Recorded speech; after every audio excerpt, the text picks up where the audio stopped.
Hishburi i godet me thik 45 vjeçaren shqiptare në Itali nën e dy vajzave. Bëra atë që duhej.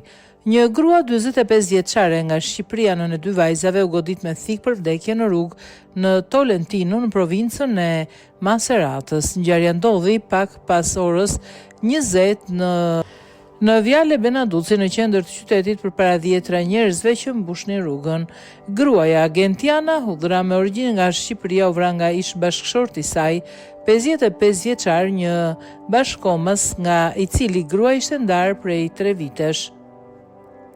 Viktima, e cila punonte si kujdestare, ishte duke shkuar në punë kur qulla me thik nga ishburi. Dëgjova një britm dhe dola nga bari, ka thënë një dëshmitar.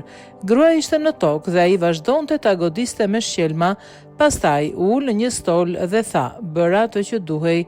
Kur mbriti policia, buri ishte ulur në një stol dhe nuk bëri rezistencë teksa e arrestuan.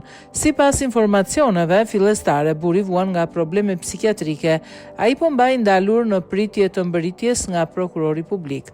Dëgjova një britm dhe dola nga bari, thot një dëshmitar. Gruaja ishte shtrirë në tokë dhe ai vazhdonte ta godiste me shkelma, pastaj ul në stol dhe tha: "Bëra atë që duhej."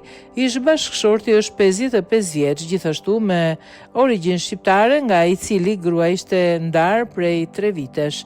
Ish çifti kanë 2 fëmijë të moshës 21 dhe 23 vjeç.